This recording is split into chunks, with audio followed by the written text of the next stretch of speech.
नमस्कार, रवींद्र फाटक डहाणू चॅनलमध्ये आपलं स्वागत आहे। तुम्हाला हा व्हिडिओ जर आवडला तर त्याला लाईक करा, सबस्क्राइब करा। मागच्या व्हिडिओमध्ये मी डहाणू नगरपालिकेमध्ये रस्त्याचं जे काँक्रिटीकरण होणार आहे त्याबद्दल आपल्याला बोललो होतो। डहाणू नगरपालिकेत हा काँक्रीट रोड पारनाक्यापासून ते सरावलीपर्यंत दोन्ही बाजूला 11-11 मीटरचा होणार आहे।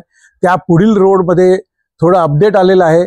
सरावलीपासून ते चारोटीचा रोड हा सुद्धा काँक्रीट होणार आहे।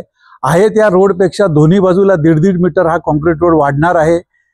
आशागड आणि गंजाड इथे रोड लहान झालेला आहे। तिकडच्या लोकांना अतिक्रमण काढण्याच्या नोटिसा PWDने पाठवलेल्या आहेत।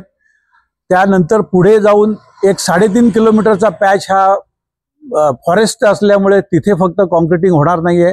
बाकी हा सुंदर रोड पुढल्या महिन्यापासून याचं कामकाज सुरू होणार आहे।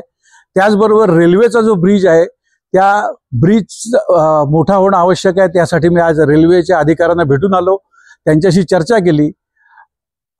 खासदारामार्फत आपण रेल्वेच्या DRM कडे 6 लेनच्या ब्रिजची मागणी करणार आहोत। त्याच्यापैकी 6 लेनची मागणी यासाठी करणार आहोत की पुढल्या काही वर्षामध्ये, पुढल्या 2 वर्षामध्ये विरार टू डहाणू 4 पदरी रेल्वे सुरू होणार आहे। त्याचे 2 प्लॅटफॉर्म आहेत, ते रेल्वे कॉलनीमध्ये जिथे गणपती बसवतात तिथपर्यंत येणार आहेत आणि रेल्वे कॉलनी तुटणार आहे। त्यामुळे त्या प्लॅटफॉर्ममध्ये गर्दी वाढणार आहे आणि त्यांना ॲक्सेस पाहिजे। दादीशेठ इराणी यांच्या दुकानासमोरून जो थर्मल पॉवर रोड जातो पोलीस स्टेशन समोरून, तो 12 मीटरचा आहे। काही ॲक्सेस रेल्वे तिकडून घेण्याच्या विचारात आहे।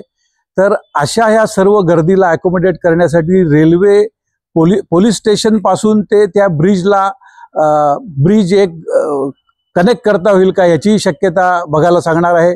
तसंच हा रोड भविष्यात ही आपल्याला याची उपयुक्तता व्हावी, त्यामुळे त्याची हाईटही वाढवणार आहे। असे ब्रिज वापी आणि बलसाड या दोन्ही ठिकाणी झालेले आहेत, ते मी बघून आलेलो आहे। अतिशय चांगल्या प्रकारे ब्रिज बनवलेले आहेत आणि तसाच ब्रिज डहाणूला व्हावा अशी सर्व डहाणूकरांची इच्छा आहे, ज्याच्यामुळे डहाणूची शोभा वाढणार आहे, वाहतूक समस्या त्याची कमी होणार आहे। आणि असेच अपडेट मी तुम्हाला ह्यापुढेही देत राहीन। माझ्या चॅनलला सबस्क्राइब करायला, लाईक करायला विसरू नका। धन्यवाद।